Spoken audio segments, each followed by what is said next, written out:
और मुझे पता चलता था कि प्रधान जो नहीं होता है महिला, लेकिन वो घरे में प्रधान पति जी आल हो, पहले ही पता चले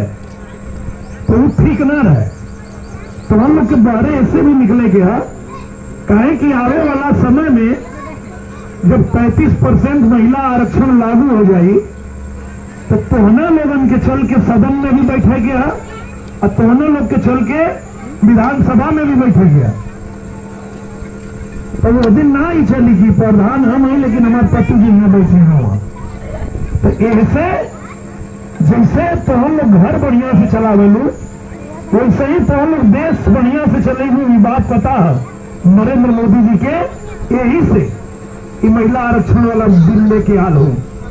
कहें कि उनके मालूम है जो हमारे माता बहन लोग घर इतना बढ़िया से चलावेली, इतना संभाल के चलावेली, तो देश